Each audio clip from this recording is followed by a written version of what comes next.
Thanks for staying tuned to CNN News 18. I'm Kritsween Walia. We first up start with some breaking news update coming in. It's a CNN News 18 mega exclusive.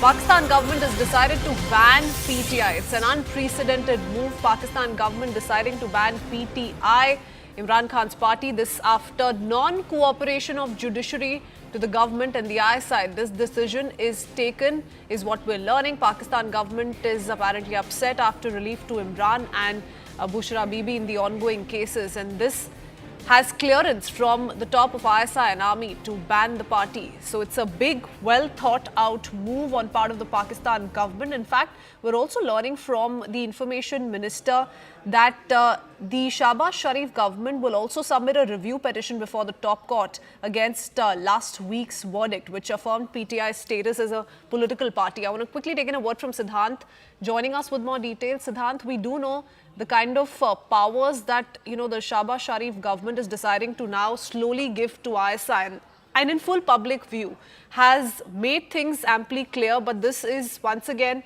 in line to what we've been picking up from Pakistan the last few days, isn't it? Well, that's right. Now, Information Minister Atullah Tarar, in fact, has announced that the federal government of Pakistan has decided to ban the Pakistan Tehreek-e-Insaf PTI, and there are of evidence that the former ruling party was involved in anti-state activity.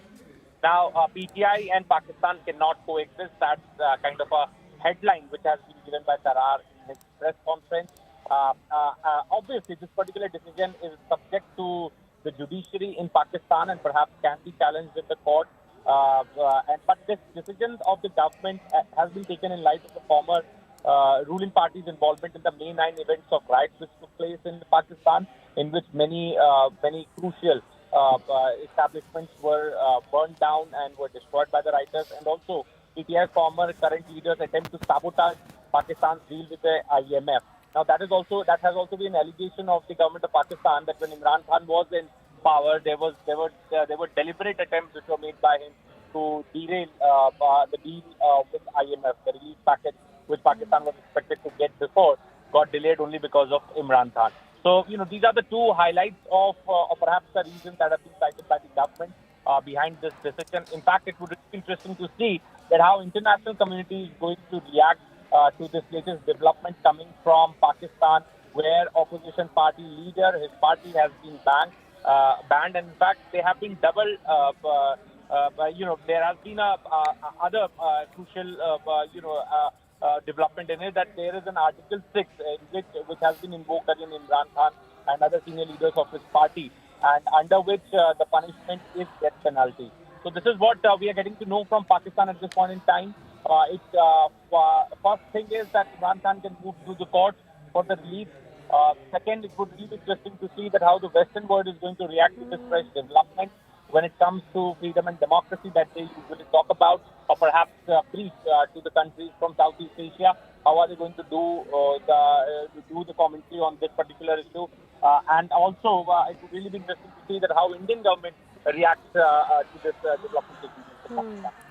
Okay, so of course, a big political development following the apex court ruling. The PTI has become the largest party in the National Assembly with 109 seats, and that's where perhaps this kind of action is being witnessed on part of the Pakistan government now. But ISI's role and the increasing powers being handed over to the ISI was also amply clear amidst all of this, isn't it, Siddhant? Well, absolutely. I mean, ISI is running the show. Everyone knows that ISI wasn't comfortable with Imran Khan. Everyone knows that Imran Khan took multiple decisions which ISI bosses were not liking. And perhaps that was the reason that, Imran Khan was cornered the way his government fell, and he was lodged in the jail, and there were multiple cases which were lodged, investigations which were lodged against him, his family members, his party people. So everyone knows about it. The ISI was not liking Imran Khan, and Imran Khan's stance against ISI perhaps made him a hero kind of a figure in Pakistan. So it was very important for ISI to curtail him, to cut him down in size, and perhaps that is what they have been doing from last 2 years. First, Shahbaz Sharif was made the Prime Minister, then again the elections took place. Everyone knows what kind of election happened in Pakistan. In fact, the international organizations have also done commentary on the way elections took place in Pakistan. And now this fresh decision of completely, putting an end to Imran Khan's politics of banning his party, invoking Article 6, and also, completely a blanket ban on his party and the activities, and also, sort of the reasons that have been cited that, anti-state activities, deliberately delayed the talks with IMF, the May 9th riots, where Imran Khan supporters allegedly burned many public places and destroyed public property. So, on the basis of this, this particular decision has been taken. The announcement has been made. In fact, we could expect the team of Imran Khan to move to the courts, challenging the order. But how long it's going to be the battle? How long this battle would be? Interesting to see. Also, lately we have also seen that how the courts in Pakistan have been lenient towards Imran Khan and his party men from the very beginning. If that trend continues, then we could expect Imran Khan moving forward and he can get some sort of a relief for him and his party maybe in the future. But for now, it's again a fresh trouble for Imran Khan. Speaking of fresh trouble, this seems like a double trouble for the PTI leader, because already we're seeing legal trouble mount on him, Siddhant, and you must come in on that. Just a few hours earlier, in fact, he was arrested with regards to, the several dozen cases against him, including the May 9 riots case as well. So there's already a lot of legal pressure that he's facing, and then comes this big setback. Well, absolutely. There are multiple cases that are going on against him. His partymen, his wife, from the case to other cases. In fact, in many the convictions have also been announced by the courts, and they have been challenged in the higher courts. Look, this is nothing but to end the political career of Imran Khan. And ISI is perhaps not liking the kind of fan following he enjoys in Pakistan.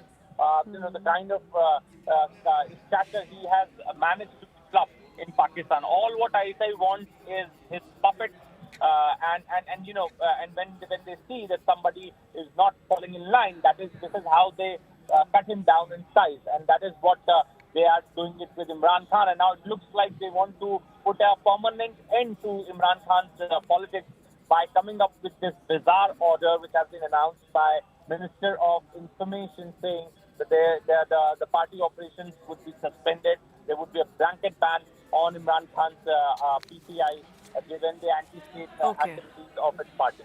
Okay, all right. Stay on with us, Siddhant. Let's take in an expertise opinion as well. We have Mr. Sushant Sareen with us on the phone line. Mr. Sareen, what do you make of the entire scenario unfolding in Pakistan? It's very clear the kind of rivalry, Shahbaz Sharif and Imran Khan share. But that said, do you think this renewed action that's being taken against him and his party comes from the Sessions Court relief, the Supreme Court verdict affirming PTI status as a political party, or there's more to this? Look, Shahbaz Sharif is irrelevant. He's a puppet. He doesn't count for anything. The rivalry is really between the army chief, Asim Munir, and Imran Khan. Shahbaz Sharif is just, somebody who's out there, who's playing a bit of a role on the side of the army chief. And he's in power because the army chief wants him to be in power, because their party had actually lost the election. Now, if only, they've tried everything with Imran Khan. It doesn't seem to have succeeded. So now I think this shows the sheer desperation in which the military junta and their fellow camp followers in the civilian political stream are. They are at a wit's end, and they probably think that maybe by banning Imran Khan and his party, they will get a solution to the existential political and economic problems. But that's not going to happen, because in Pakistan's sordid political history, there have been plenty of occasions when political parties have been banned, leaders have been banned. But how do you ban people from the hearts and minds of, the ordinary folk who vote for them? They should have understood it. So unless you're going to eliminate Imran Khan physically, I don't see how you are going to be able to get around, his popular support inside Pakistan. And that, without being able to do that, the army is simply not in a position, or at least the current military hierarchy is not in a position to actually get its way. Secondly, you can ban the party, but the PTI people will challenge it in courts, and the courts are increasingly inclined to not, side with the army. That's what we've seen in the past couple of cases, which you have cited yourself in your question. Whether it's the Supreme Court or the Sessions Court, many of those cases, really did not smell very good. The way they were being handled by the military and the civilian establishment.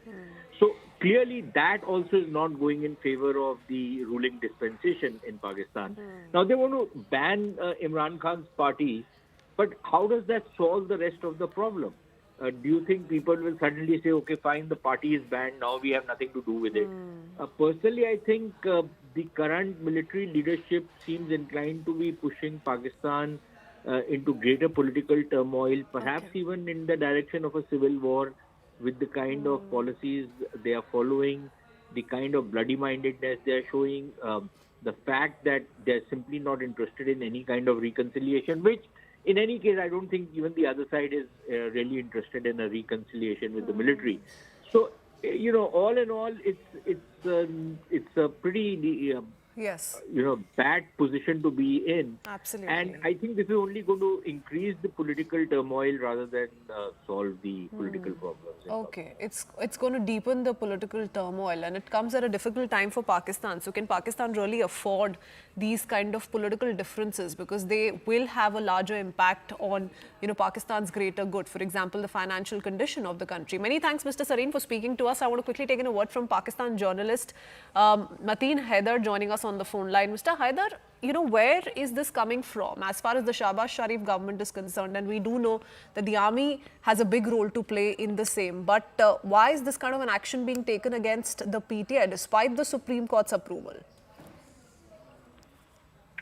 Well, it's a big question, and government is responding. The spokesman of the government and Federal Information Minister Ataullah Tahir, a short while ago, addressing a crowded press conference, announced three major things. One, they said Pakistan and Pakistan Tehreek-e-Insaf cannot go together.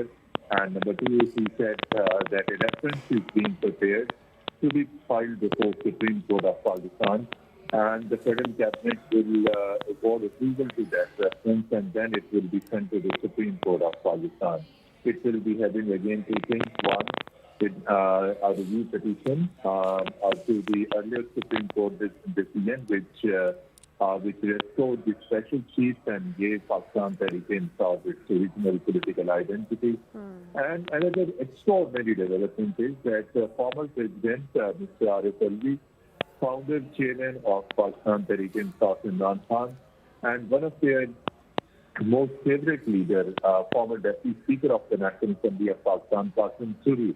On these three leaders, Mr. Ataullah Tahir said that Article 6 of the Constitution of Pakistan is going to be applied, and Article 6 is simply sedition. So this is extraordinary announcement by Mr. Ataullah Tahir, Federal Information Minister. And if we analyze to this particular thing, this will be tantamount to the violation of the verdict of the Supreme Court of Pakistan, just announced a couple of days before. And it will add more turmoil to already volatile political situation in Pakistan. Mr. Ataullah Tahir was speaking very aggressively against Pakistan Tehreek-e-Insaf. So they said this party, PTI, according to Mr. Tahir, believes on the politics of violence. And he also alleged and charged this Pakistan Tehreek-e-Insaf that this Tehreek-e-Insaf this particular party is against the country, against Pakistan. So therefore, Article 6 is going to be applied, and Pakistan Tehreek-e-Insaf is going to be banned. So although it will be a decision, executive decision of the government of Pakistan, headed by Prime Minister Shahbaz Sharif, but of course PTI would, the moment this decision is made, the moment reference is sent to the Supreme Court, it will be definitely challenged in the highest judiciary. And if you look into the current base in Pakistan, Mr. Haider, what you must tell us and our audiences this afternoon is also the kind of sentiment that is being witnessed on part of, the commoners, the Aam Aadmi, the Awam, what do they truly feel? Is there not a sense that you get that these kind of political moves against, let's say, an Imran Khan often end up backfiring, that they instead end up creating a sympathy wave in favor of Imran Khan and his party? You are very right. If we listen to the common man on the street, the people, the public, they are quite upset due to this prolonged political war between the government and Pakistan Tehreek South. You are very right. As far as the economic situation of the country is concerned, that's not secret. People are quite,